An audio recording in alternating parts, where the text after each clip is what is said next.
Es la mañana del 29 de mayo de 1969. En la ciudad de Córdoba, numerosas columnas de trabajadores parten de las principales fábricas para marchar contra las políticas de represión y ajuste económico impuestas por la dictadura militar de Juan Carlos Onganía.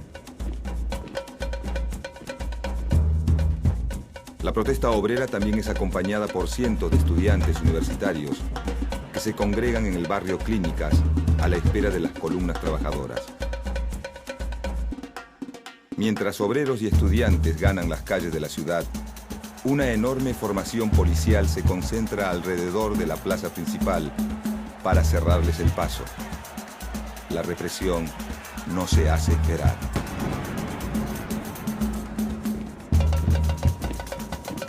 Y lo que comienza como una simple movilización termina convertida en una auténtica rebelión popular.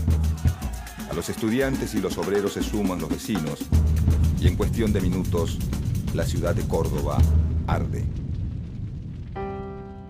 La rebelión, bautizada popularmente como el Cordobazo, recién puede ser sofocada en la tarde del día siguiente, cuando el ejército logra ocupar la ciudad. Soplan vientos nuevos en la política argentina.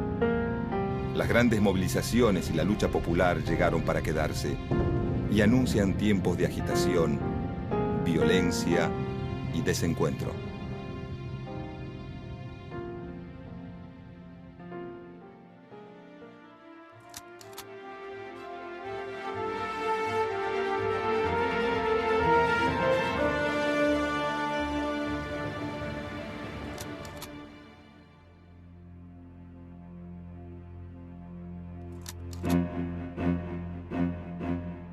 La noche del 28 de junio de 1966, un golpe de Estado derroca al presidente constitucional Arturo Umberto Illia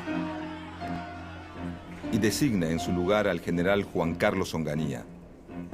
Onganía es un militar nacionalista de formación cristiana que desde principios de la década del 60 lidera una facción de las Fuerzas Armadas conocida como el Bando Azul. Los azules, en sus comienzos, proponían la defensa de las instituciones democráticas y la no injerencia de las Fuerzas Armadas en asuntos políticos. Pero para mediados de la década del 60, la confianza de los azules en el sistema democrático disminuye y su anticomunismo crece de forma desmesurada. Su gobierno, autodenominado Revolución Argentina, tiene como principal objetivo cambiar de raíz el sistema político del país y poner un corte definitivo a las actividades del peronismo y el comunismo. Con este fin, la dictadura de la Revolución Argentina proscribe a todos los partidos políticos, cierra el Congreso, interviene las universidades nacionales y prohíbe todas las agrupaciones políticas estudiantiles.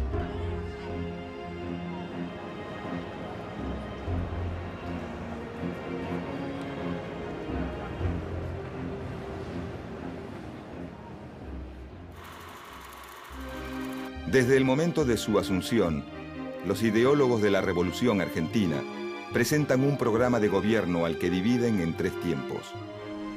El tiempo económico, destinado a reconstruir la economía. El tiempo social, consagrado a reordenar la sociedad de acuerdo a lo que ellos consideran las bases occidentales y cristianas. Y el tiempo político, dedicado a cambiar de raíz el sistema político, desplazando a los partidos tradicionales del lugar central para dar paso a nuevas formas de participación ciudadana. Con el fin de poner en marcha el tiempo económico, el ministro de Economía de la Revolución Argentina, Adalbert Krieger Bacena, presenta un plan de desarrollo industrial sostenido principalmente por el capital extranjero. Al poco tiempo de asumir, Krieger Bacena devalúa la moneda en un 40% y congela los salarios por un plazo de 20 meses. Al mismo tiempo, el gobierno suspende las paritarias, elimina los subsidios a las economías regionales y procede a despidos masivos en la administración pública. Esta política económica atrae rápidamente nuevas inversiones del extranjero, pero perjudica seriamente al sector obrero.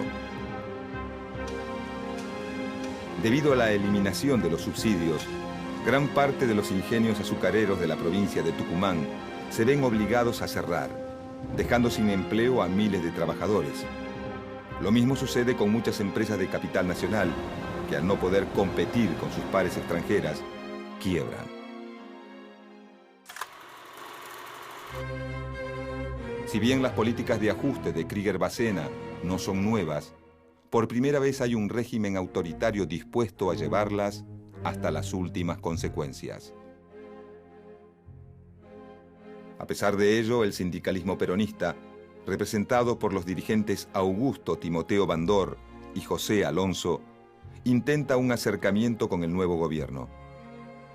Incluso el mismo Perón, todavía en el exilio, ve con buenos ojos a Onganía, a quien considera un militar cristiano, profesional y anticomunista, con el que se puede llegar a entender. Las esperanzas del peronismo en el nuevo gobierno duran apenas unos pocos meses. El plan de racionalizar los ferrocarriles y el cierre de los ingenios azucareros pone a la CGT en pie de guerra. A fines de febrero de 1967, los sindicatos peronistas idean un nuevo plan de lucha, cuya primera medida es declarar una huelga general. La respuesta del gobierno es suprimir la personería jurídica del gremio azucarero, metalúrgico, textil, telefónico y ferroviario. Los dirigentes más conciliadores intentan negociar con el gobierno, pero del otro lado solo encuentran silencio.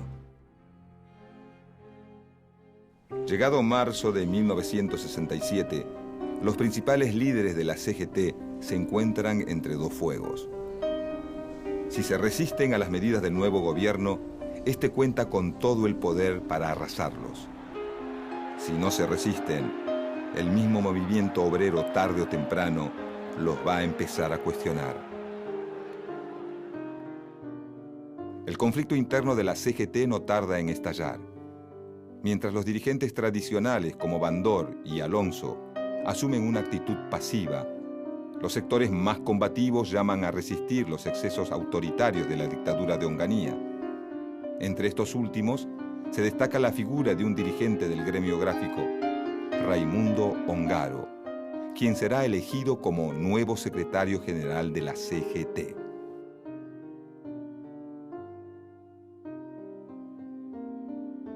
La designación de Ongaro caldea los ánimos de los seguidores de Bandor, que se niegan a aceptar a la nueva conducción, por lo que deciden apartarse para formar otra CGT. De esta manera, el movimiento obrero argentino queda dividido en dos. Por un lado, el sector combativo, que pasa a llamarse CGT de los argentinos. Su líder, Raimundo Ongaro, cuenta con el apoyo de la mayoría de los sindicatos del interior. Por otro lado, el sindicalismo bandorista, menos crítico del gobierno, que mantiene la tradicional sigla CGT. A mediados de 1968, los intentos de control político y social de la dictadura de Onganía generan un profundo malestar en varios sectores de la población. Para esta época, una provincia argentina se convierte en uno de los principales focos del descontento.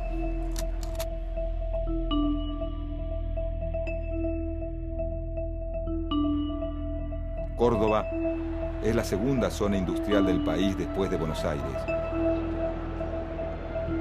Gran parte de sus sindicatos responden a la CGT de los argentinos, y uno de sus líderes, Agustín Tosco, adquiere cada vez más relevancia a nivel nacional. Además de ser un polo industrial, Córdoba también se distingue por su rica tradición universitaria y la activa militancia política de sus estudiantes. Pero la represión desatada tras el golpe del 66 hace que los principales líderes estudiantiles cordobeses deban seguir sus actividades desde la clandestinidad. El clima de persecución política y el recorte de las libertades comienzan a acercar posiciones entre líderes estudiantiles y dirigentes de la CGT de los argentinos, quienes rápidamente tienden lazos de solidaridad entre sus organizaciones.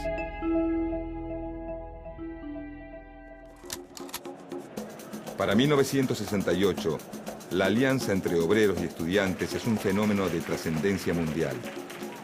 En mayo de ese año, una revuelta estudiantil sacude a la ciudad de París. Lo que había empezado como una simple protesta en contra de una reforma educativa, en cuestión de horas se convierte en un rechazo al sistema político y social en su conjunto, que no tarda en ser apoyado por el movimiento obrero francés. Pocos meses después, en la plaza de Tlatelolco, Ciudad de México, estudiantes y trabajadores se congregan para manifestar contra el gobierno. En las últimas horas de la noche, fuerzas militares y policiales inician una dura represión que termina desatando una masacre. También en 1968, a las agitaciones de París y México, se suman las masivas manifestaciones protagonizadas por jóvenes estadounidenses en contra de la guerra de Vietnam, y los sucesos de la Primavera de Praga, un intento del pueblo checoslovaco para transformar al rígido sistema comunista de su país.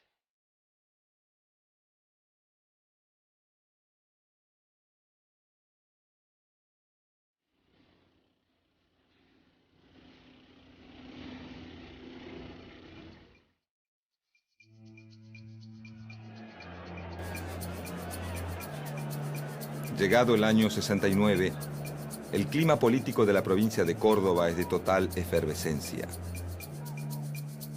Al descontento de los obreros y los estudiantes se suma el de la clase media, perjudicada en gran medida por el plan económico del ministro Bacena. A principios de este año, un fuerte aumento en el impuesto inmobiliario termina de despertar la indignación de la población cordobesa.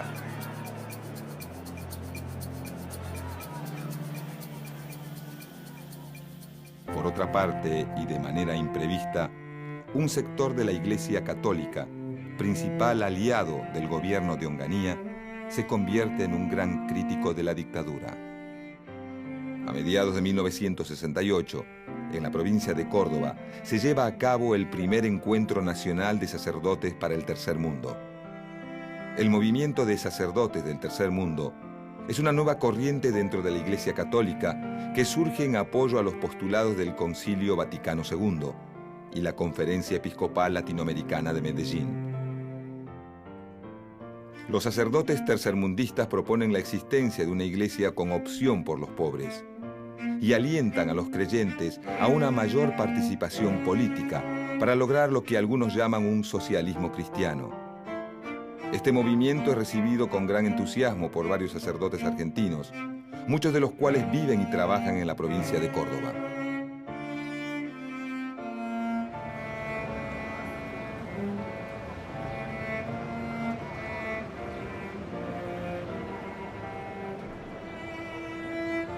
Es así que muchos estudiantes y trabajadores cordobeses, imposibilitados de hacer política por las vías normales, encuentran en algunas iglesias de su provincia un lugar donde reunirse y discutir sus ideas.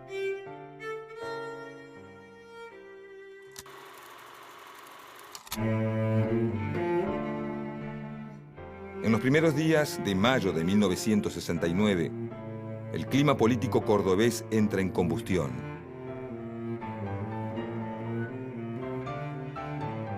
La mecha del conflicto la encienden los obreros de las empresas metalúrgicas, indignados por cobrar uno de los salarios más bajos del país dentro de su rubro.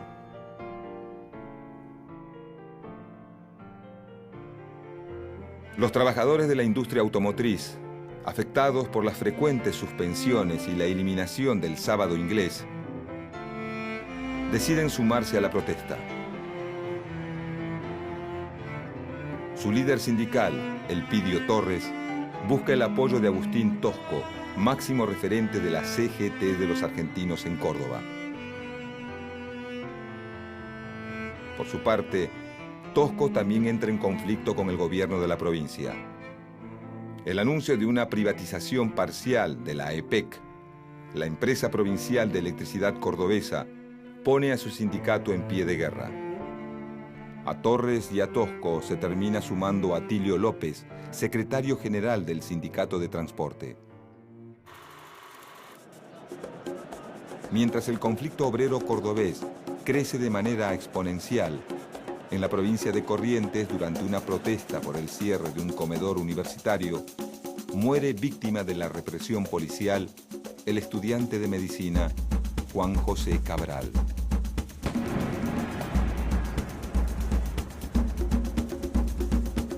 La protesta de los estudiantes correntinos se extiende rápidamente a todo el país. En una de estas movilizaciones en la ciudad de Rosario, pierden la vida los estudiantes Adolfo Bello y Luis Blanco. Al día siguiente, durante una marcha de silencio en su homenaje, estudiantes y miembros de la CGT de los argentinos protagonizan un duro enfrentamiento con la policía rosarina. Debido a la intensidad de las manifestaciones, el 22 de mayo Rosario es declarada zona de emergencia. En cuestión de horas, los enfrentamientos entre los estudiantes y la policía recrudecen y el ejército decide ocupar la ciudad.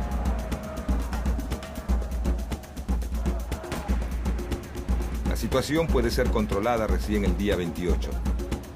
Para este momento, en todo el país se habla del Rosariazo. Mientras tanto, en la provincia de Córdoba, la protesta obrera y estudiantil no es menos cruenta. La represión ejercida por la policía termina con la instalación de barricadas en el barrio Clínicas, tradicional barrio estudiantil de la capital cordobesa. Ante el agravamiento de la situación, desde Buenos Aires, la CGT de Bandor y la CGT de Ongaro acuerdan llamar a un paro nacional de 24 horas para el 30 de mayo. De forma paralela, los dirigentes de la CGT de los argentinos cordobesa deciden iniciar la huelga un día antes. 48 horas antes de que esta empiece, Raimundo Ongaro, que viaja especialmente a Córdoba para participar de la huelga, es detenido por la policía. El 28 de mayo de 1969, pocas horas antes de la movilización, Agustín Tosco, Elpidio Torres y Atilio López llegan a un acuerdo con los estudiantes cordobeses.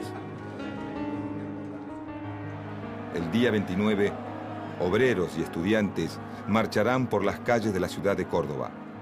Si bien lo harán en columnas separadas, el objetivo será el mismo: decir basta a la dictadura de Onganía.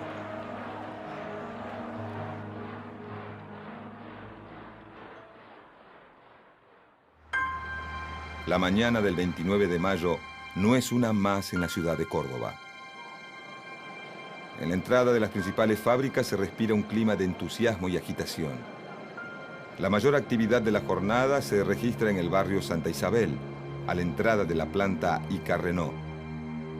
Desde horas tempranas de la madrugada, Elpidio Torres, titular de Esmata, espera la salida de los trabajadores del turno mañana. Pasadas las 11 de la mañana, Torres, seguido por unos 4.000 trabajadores, marcha hacia el centro de la ciudad por la avenida Vélez Arfield. Por la avenida Colón, los obreros de Luz y Fuerza, liderados por Agustín Tosco, marchan en dirección a la Plaza San Martín.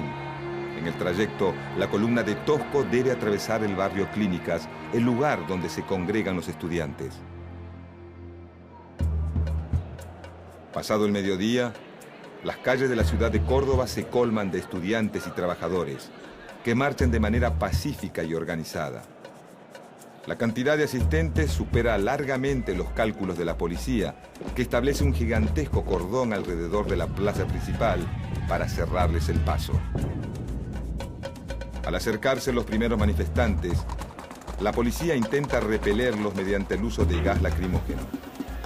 Los estudiantes responden arrojando bombas caseras y bolitas de acero que entorpecen el paso de los caballos de la policía montada. Al escuchar los primeros disparos policiales, algunos trabajadores se despliegan por los barrios cercanos, donde son auxiliados por los vecinos, quienes les acercan palos, botellas y cadenas para poder defenderse.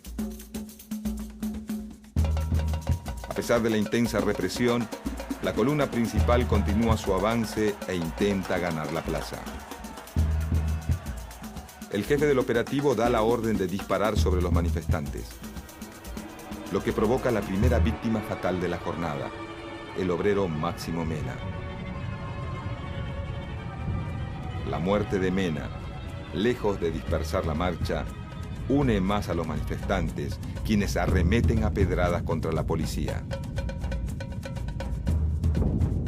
En cuestión de segundos, los alrededores de la plaza se convierten en el escenario de una batalla campal, por lo que la policía decide emprender una veloz retirada. A partir de este momento, la protesta pierde toda organización y se transforma en una rebelión popular.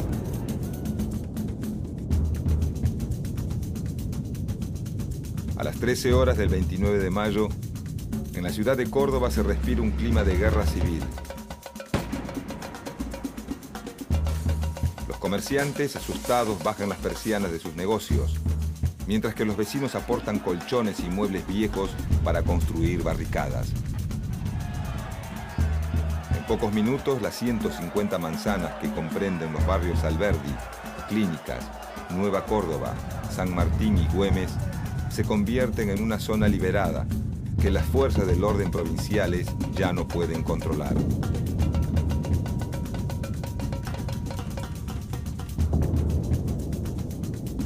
Al caer la tarde, más de 50.000 personas se concentran en los barrios Clínicas y Alberdi. En lo alto de los edificios, civiles armados con pistolas, escopetas de caza y bombas molotov se aprestan a resistir el embate de las fuerzas militares. Para esa hora, el tercer cuerpo del ejército se prepara para tomar la ciudad. Noticiero 13 en la ciudad de Córdoba, en la avenida principal que da acceso al radio de la ciudad capital en momentos en que hace su entrada el ejército para hacerse cargo de la situación en la ciudad. Estos son efectivos de la Escuela de Tropas Aerotransportadas al mando del general Carcaño, que hace algunos minutos han salido de la unidad en la que están asentados para, cumpliendo instrucciones del comandante del tercer cuerpo de general Sánchez Laos, hacerse cargo de la situación en la ciudad de Córdoba.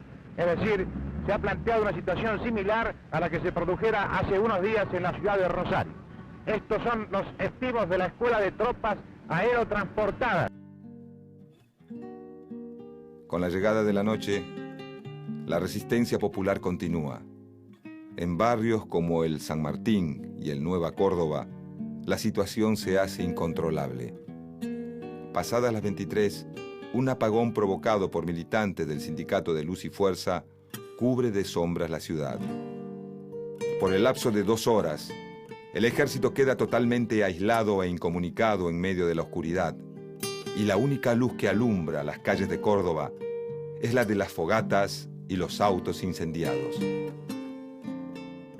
Recién a la 1 de la madrugada los militares logran restablecer la luz eléctrica. La rebelión comienza a ser controlada. Las tropas de infantería realizan detenciones a mansalva y ultiman a varios de los tiradores civiles apostados en los edificios y terrazas. Llegado el 30 de mayo, Córdoba es una ciudad ocupada. Tanques de guerra recorren sus calles y cada una de sus casas y sus esquinas son, a los ojos de los militares, territorio enemigo. En el transcurso de la mañana, Agustín Tosco y Elpidio Torres son detenidos. Y en menos de 24 horas son juzgados por tribunales militares y condenados a varios años de prisión. A pesar de que los daños materiales son similares a los de un terremoto, los vecinos en las calles viven la jornada como un triunfo. En cuestión de horas, toda una sociedad logró salir de la apatía y el derrotismo para pronunciarse contra un gobierno sostenido mediante la represión y la censura. Un gobierno que después del Cordobazo tiene las horas contadas. La tenacidad de la lucha popular obliga a las Fuerzas Armadas a replantear su estrategia y a pensar en una posible apertura política. De seguir por el camino de la represión, el riesgo de caer en el caos es mucho mayor. El otro gran perdedor de la jornada es el sindicalismo bandorista, que ve fuertemente cuestionado su liderazgo. En los años siguientes al Cordobazo, aparecerán trabajadores que no solo cuestionarán al gobierno, sino también a sus propias dirigencias obreras. Esta nueva corriente sindical, que será conocida como clasismo, buscará una alianza entre trabajadores peronistas y militantes de izquierda, con el fin de elaborar un proyecto socialista revolucionario. El 30 de junio de 1969, un mes después del Cordobazo, Bandor es asesinado por una célula del Ejército Nacional Revolucionario, una de las primeras organizaciones guerrilleras de Argentina. Y mientras la violencia crece, Perón, desde el exilio, alienta a los sectores más combativos de su movimiento para debilitar aún más al gobierno de Onganía.